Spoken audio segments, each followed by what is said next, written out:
Hey guys, before we start, please make sure to stay until the end. We're going to talk about common mistakes people make that can save you thousands of dollars in future repairs. Stay with us, we'll explain what it is.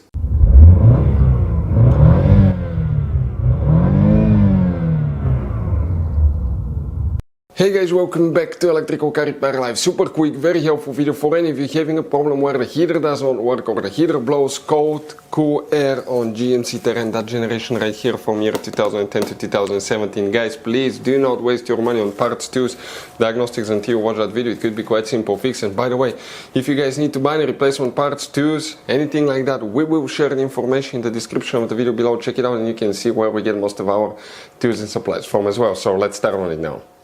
Before we guys start, let us tell you quick a little bit about us. Every single car we get here at the garage, we try to make at least 200 to 300 free repair videos showing you how to fix engines, transmissions, engine codes, fuses, relays.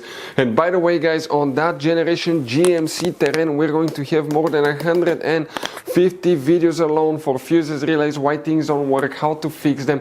Check it out, why we make those things to save you money guys. Let's say you're in the middle of nowhere, you need to find a fuse for a fuel pump. You just come to the channel, watch the video for a minute or two, replace it, you're back on the road. And on our YouTube channels we have more than 19,000 free repair videos guys that can save you thousands of dollars in future repairs. So let's start on it now.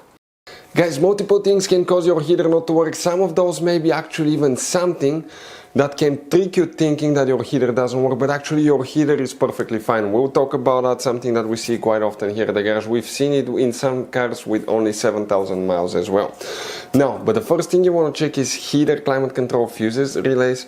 Then we'll explain what else we see quite often. Come to show you where you can find these fuses. It could be quite simple fix. Quick advice. Guys, from us, 9 out of 10 owners do not know where all the hidden fuse boxes are located in that GMC Terrain. That's why we made a special video on our YouTube channel that's called GMC Terrain Fuse Box Location and Diagram.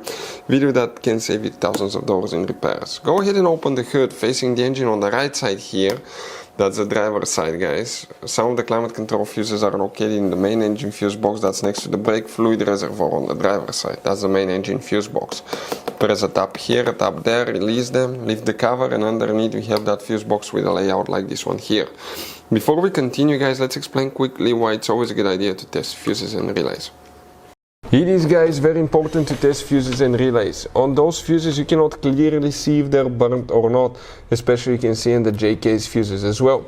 And if you guys assume, okay, let's say you remove a fuse, you look at it and you assume guys that it's actually a good fuse, but it's actually a bad fuse. Sometimes you cannot clearly see that. What can easily happen guys at that point, you can put the bad fuse in and you start replacing parts and tools that you don't need to, so you lose your time, you lose your money to fix a problem that doesn't exist when all we had to do is test the fuse and replace it. We'll put a link to a special video that will teach you how to test fuses, how to check relays very easily as well guys. So check it out, it will be in the description of the video below. In the heater guys here we need to check for the climate control, one fuse, one relay. We're talking about guys fuse 31, which is this fuse that you see right here, and relay 62 right there. Next you need to go to a different fuse box that's on the front right door, front right side. Open the front right passenger door. In the passenger side footwell compartment on the side of the center console, right in front of that arrow, you have a cover guys. Okay, you see that cover, pull it on the bottom. Once you open it, underneath you're going to find a fuse box with a layout like this one here. Guys, specifically here we need to check now, okay, fuse number 12 right here. Okay, that's fuse number 12 because that's 4, 6, 8, 10, 12. Yes, 12, 14 and 29. Now if all that checks out fine guys, you still have problems with the heater, things to consider. Multiple things can cause that problem, but we're going to start with okay, some of the most common things that we see here now at the garage and how to prevent that as well. If you notice guys that your heater does not work, especially at highway speeds, going downhill on super cold days, you have one device on your engine that's called thermostat guys. The thermostat, the purpose of the thermostat is to regulate the engine temperature. And the coolant from your engine that cools actually in the engine goes through a heater core, a little bitty radiator behind the dash that releases the heat in the cabin. That's the thermostat. This is for instance 95 degrees Celsius, which is what, like 200, 210 Fahrenheit. That actually guys, okay, if it doesn't work, if it's stuck open, what's going to happen? If it's stuck open, actually that thermostat will cause the coolant to flow freely between the engine and the radiator. As a result, that coolant will be cold and the heater will not work. So bad, guys, bad thermostat is one of the most common things we see here at the garage. If you want to see what are the symptoms of bad thermostat, how to replace or how to test thermostat, we'll have videos on the channel. Another thing, make sure the car is completely cold. Let it sit overnight. Next morning when it's cold, the engine's off, check the coolant level. If you have low coolant level, that can cause the heater not to work. If you recently replaced thermostat, radiator hose, drain the coolant, anything that involves draining coolant and putting coolant back in the engine, if you did not bleed the cooling system, your heater may not work because you may have an air pocket in the system that prevents coolant to go to the heater core. Now, guys, another thing, if you don't bleed the cooling system, you may overheat the engine and destroy your engine as well. So try bleeding the coolant system. Another thing, it could be water pump that's going out. Okay, the water pump, usually they have plastic fins that start wearing, cracking. Sometimes we've seen that as well, and that can cause, okay, the coolant not to circulate fast enough, and that can cause it not to work as well. Now, could be problems with the climate control as well, things like that, but there is one device where your heater may be amazing, perfectly fine, but it still blows cold air. Guys, I want to show you now. This device is known as a blend door actuator. It attaches to a flap behind the dash and it regulates the airflow from hot to cold.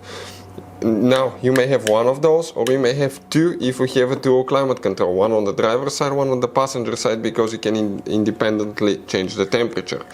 Inside of that blend door actuator you have plastic gears and a motor. These gears often will crack, wear out, or the motor will quit working. It may be stuck in the wrong position. When that happens, even though your heater works perfectly fine, it may blow cold air. So bad blend door actuator will be quite often the case as well. If you want to know what are the symptoms of bad blend door actuator, how to test blend door actuator, we'll have videos on the channels, guys, that will teach you step by step how to do that. But always check fuses, thermostat, okay, because those are and blend door actuator, those are some of the most common things we see at the garage. So guys, this generation GMC Terrain, it has all kinds of different kinds of fuses and relays, especially if you go in the engine compartment fuse box, you can see. Now, those could be sometimes hard to find. We'll recommend to always keep some spares in the glove box for peace of mind, because if you're in the middle of nowhere, guys, okay, and you need to find a replacement fuse for the fuel pump, you don't have one, you may be stuck there. So get some. We'll share the information in the description of the video below where you can get them from. Check it out, and that's where we get most of our tools and supplies from. Hopefully the video will be helpful. If you have any questions, don't hesitate to let us know. Thank you for watching. See you next time.